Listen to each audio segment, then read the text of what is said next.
오늘 이 시간에 보게 될 신명기 28장은 이후에 등장하는 여호수아 사사기, 열왕기 같은 역사서 또는 정기 예언서에 중대한 영향을 미치는 신명기적인 역사관이 나옵니다. 이 신명기적 역사관은 하나님의 말씀에 순종하면 복이고 불순종할 때는 저주라는 단순하지만 분명한 결과에 따라서 행적을 판단하는 것입니다. 이러한 역사관에 따라 가나안에 정착한 이스라엘 백성들과 사사시대 이후에 나타날 왕들에 대한 평가가 이루어지게 되는 것입니다. 어쨌든 짧은 새벽 시간이지만 이렇게 중요한 28장의 말씀을 함께 나눔으로 설교자와 이 자리에 함께 있는 모든 분들이 하나님이 주시는 말씀의 축복을 누리시길 바랍니다. 신명기 28장은 흔히 축복장으로 널리 알려져 있습니다. 그러나 저주의 내용도 기록된 장이면서 이는 순종과 불순종에 대해서 말씀하고 있다는 것을 기억해야 합니다. 이스라엘이 하나님 말씀에 순종하면 머리가 되는 복을 받지만 불순종하면 꼬리가 되는 저주를 받는다는 사실을 말씀하고 있는데, 여기서 머리는 축복이고 꼬리는 저주이며, 머리는 신앙이요 꼬리는 불신앙이고, 또한 머리는 구원이요 꼬리는 멸망이라는 진리를 말씀하고 있는 것입니다. 머리가 되면 신명기 28장에서 말씀하신 이 모든 복을 주시리라 라고 약속하셨습니다.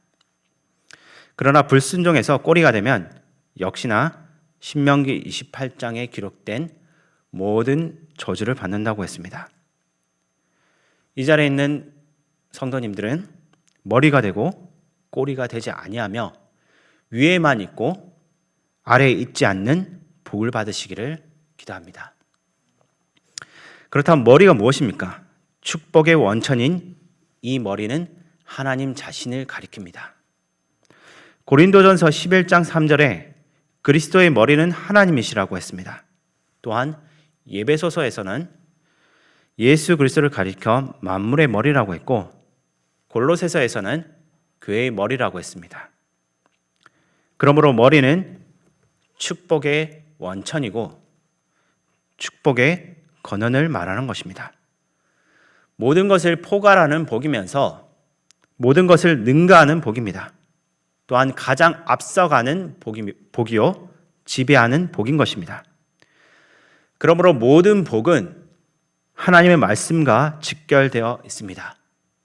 이스라엘이 여호와의 말씀을 신뢰하고 순종할 때 저들은 종교, 사상, 교육, 문화, 정치, 군사, 경제적인 분야에서 그 시대를 앞서고 축복받는 열국의 어뜸이 된다고 하는 것이 바로 하나님의 약속인 것입니다.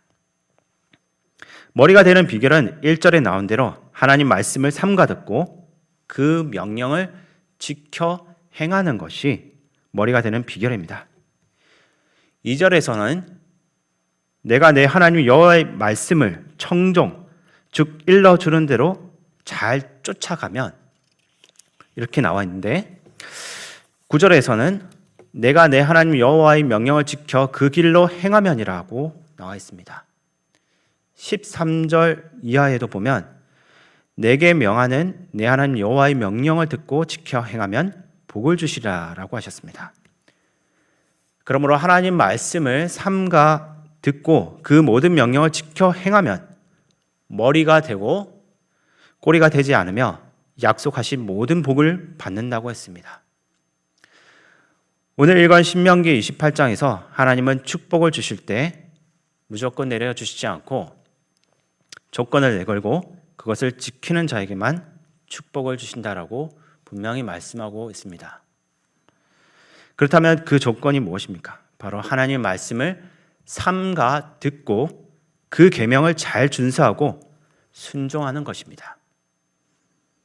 그러면 머리가 되어 약속하신 복을 주신다라고 하셨습니다. 그렇다면 머리가 될 때 우리가 받게 되는 복은 어떤 것일까요? 2절에 이 모든 복이 내게 임하며 라고 나와 있습니다. 모든 사람에게 필요한 복을 말씀하고 있습니다.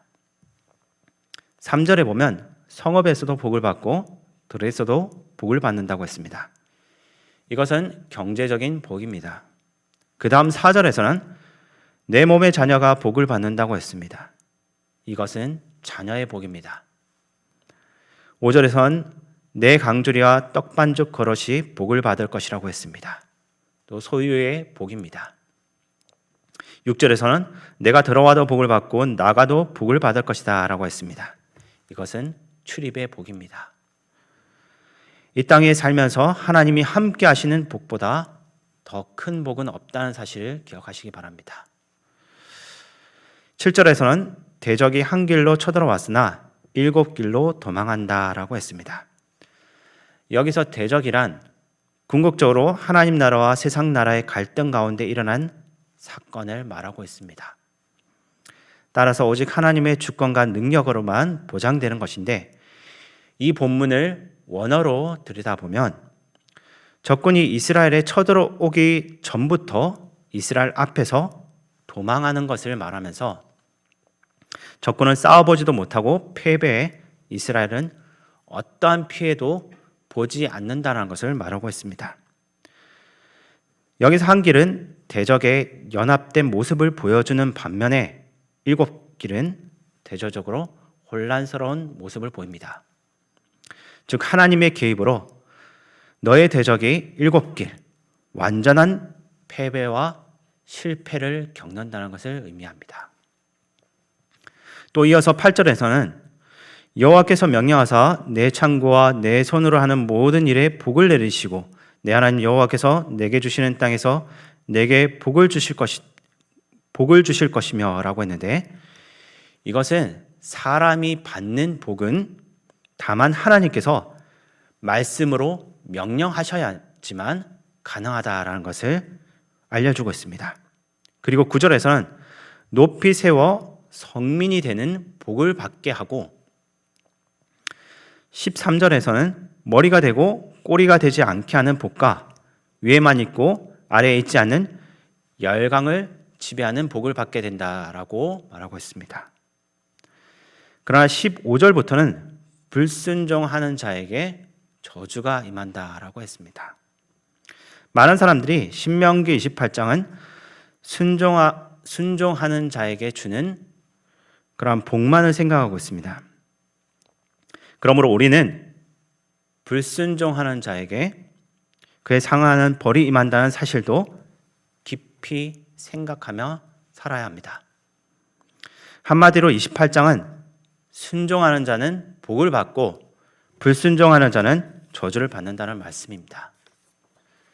오늘 신명기 28장을 통해서 우리는 이 놀라운 하나님 말씀을 삼가듣고 이 말씀을 준행함으로, 다시 말해 하나님의 주권적인 역사는 우리의 믿음과 순종으로 말미암아 이루어진다는 사실을 깨달아 오늘 성경이 약속하신 놀라운 축복들 다 받아 누리며 살아가는 복된 성도들이 다 되시기를 주의 이름으로 축원합니다.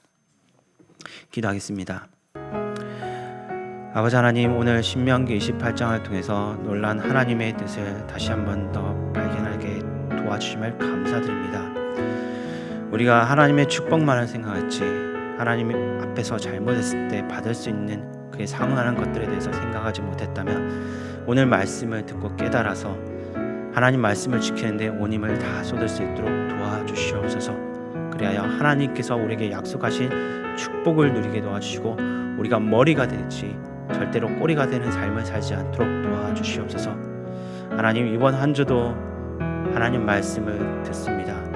근데 그 말씀을 듣고 마는 것이 아니라 말씀을 듣고 행하는데 온 힘을 다 쏟을 수 있도록 도와주시옵소서. 그리함으로 우리가 속한 가정과 우리가 속한 직장과 사회가 큰 축복을 누릴 수 있도록 도와주시옵소서. 오늘 이 시간 우리가 남아서 기도하는 가운데 하나님 함께하여 주실 줄 믿사하며 우리를 사랑하신 예수님의 이름으로 기도드립니다. 아멘.